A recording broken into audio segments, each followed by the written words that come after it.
programme matinal La Connexion. En ce temps de confusion et de panique générale, vous avez besoin de vous connecter au trône de Dieu et de maintenir la communion avec le Seigneur. Cette émission, c'est un temps de connexion divine. Alléluia. Gloire à Dieu.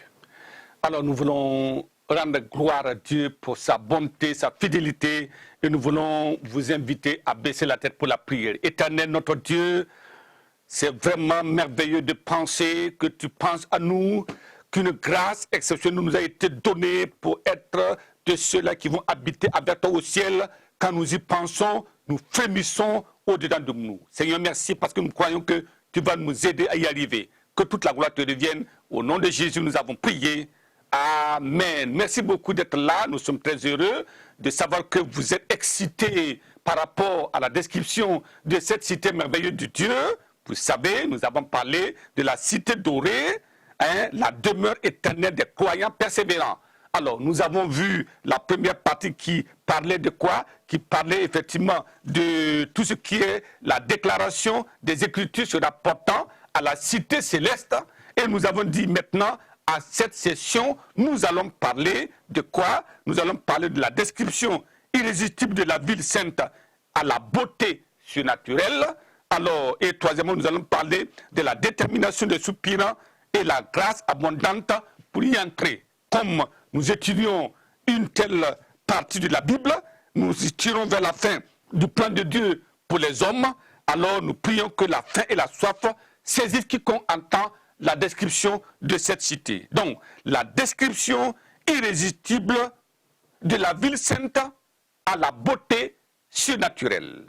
La Nouvelle Jérusalem est une cité construite non pas par les mains de l'homme, mais par le Seigneur des Seigneurs, le Créateur et l'administrateur du ciel et de la terre.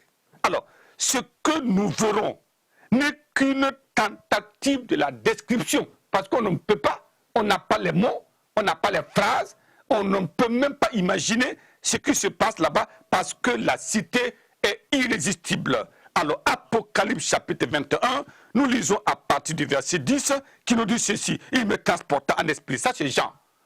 Il était ravi au ciel. Il me transporta en esprit sur une grande et haute montagne. Et il me montra la ville sainte, Jérusalem, qui descendait du ciel d'auprès de Dieu, ayant la gloire de Dieu. Son éclat était semblable à celui d'une pierre précieuse, d'une pierre de jaspe, transparente, comme du cristal. Gloire à Dieu. Regardez ces termes-là. Ça, c'est vraiment excitant de penser que vous et moi, nous allons fouler la Nouvelle Jérusalem. Qu'est-ce qui va nous empêcher d'aller là-bas? Je prie que le Seigneur nous donne la grâce de résister au nom de Jésus. Alors, premièrement, son éclat était semblable à celle d'une pierre de jaspe transparente comme du cristal ayant la gloire de Dieu. Deuxièmement, la ville avait 12 portes avec les noms des 12 tribus d'Israël qui étaient les 12 perles. Voyez, c'est important, 12 perles qui matérialisent maintenant les 12 tribus. Alors, quatrièmement, la ville avait la forme d'un carré. Sa longueur, sa largeur et sa hauteur étaient égales et sa mesure était de 12 000 stades, mesure de l'ange. Elle était d'or pur, semblable à du verre pur. Voyez, l'or pur, verre pur, cristal, jaspe. Vous voyez, ce sont des termes qui tentent d'expliquer la Nouvelle Jérusalem.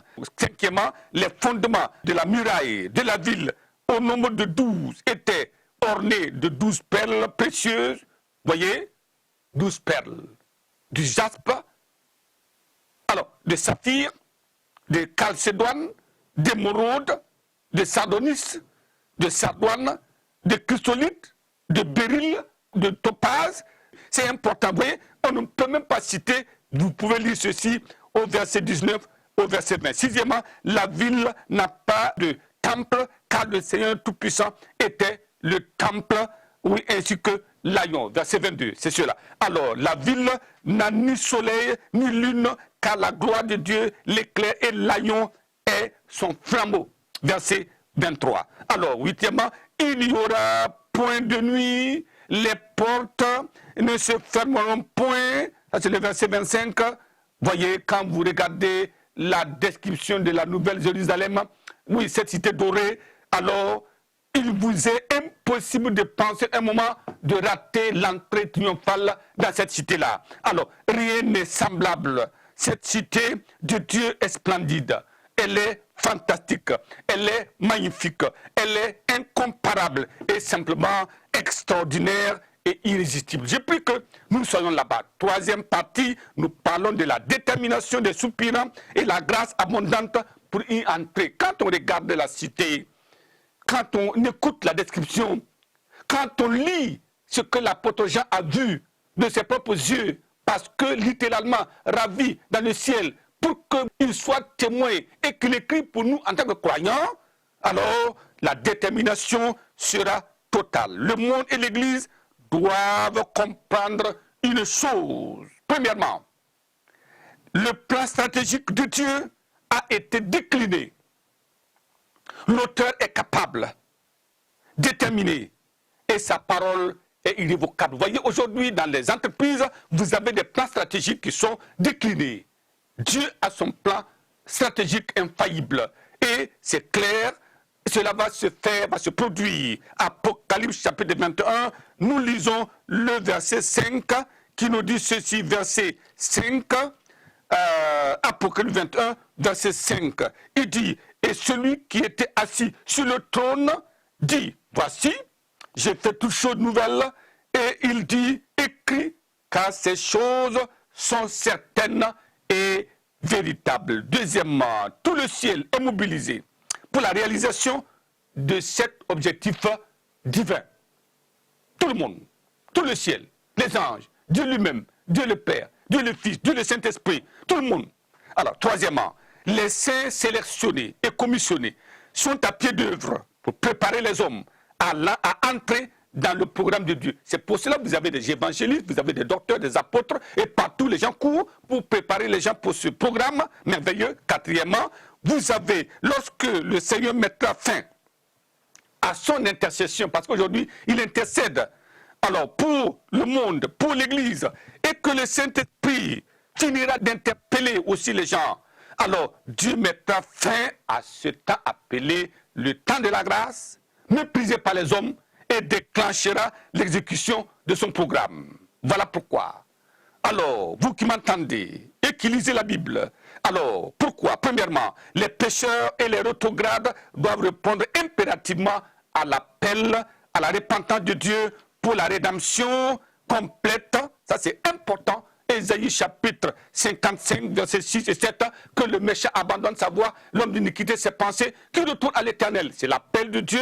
Alors, deuxièmement, les idolâtres et les occultistes doivent abandonner leur tromperie et courir vite vers l'unique sauveur du monde. Jérémie chapitre 10, verset 11, c'est important, lisez ceci. Et troisièmement, les religieux qui passent le temps à défendre la religion, non, doivent abandonner leur hypocrisie et rechercher la véritable vie éternelle à travers Christ, le Messie. Matthieu, chapitre 15, verset 8, « Ce peuple m'honore des lèvres, mais son cœur est éloigné de moi. » Pourquoi notre cœur serait-il éloigné de Dieu alors que la cité, elle a déjà été bâtie?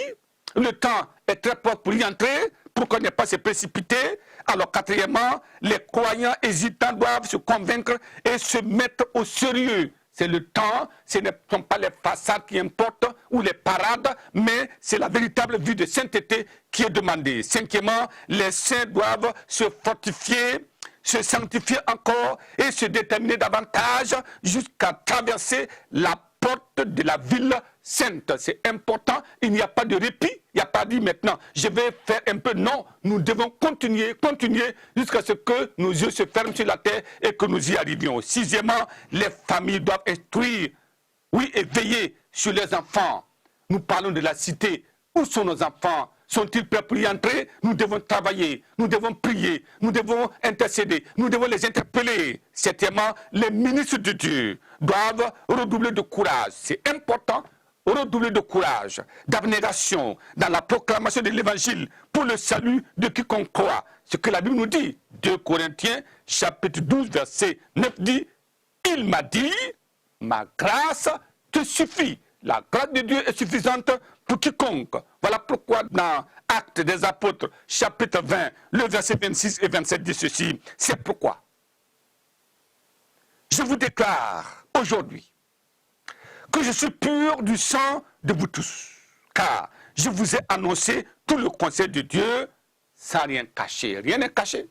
La Bible est révélée complètement. Alors c'est à nous de jouer. Je prie que personne ne s'amuse avec sa vie pour rater la cité dorée au nom de Jésus. Baissons la tête pour la prière en ce moment. Prions. Éternel des armées, nous sommes réellement ravis, complètement émus. Et nous sommes perdus quand nous regardons la description de la cité merveilleuse de Dieu. Et cela est fait pour nous, les hommes, qui croient en ton nom, qui demeurent saints de la terre jusqu'au ciel. Père, je prie que la puissance de Dieu, le dynamisme de Dieu, l'autorité de Dieu, la touche de Dieu descend du ciel pour nous toucher, pour opérer une transformation radicale de la tête aux pieds, de l'esprit jusqu'à l'âme et le corps, pour nous amener à être irrépréhensibles et entrer dans cette cité au nom de Jésus. Et comme tu le fais, nous te bénissons, nous te célébrons pour tes bienfaits au nom de Jésus. Père, à toi la gloire pour l'éternité au nom de Jésus. Nous avons prié. Amen. Que le Seigneur vous bénisse abondamment.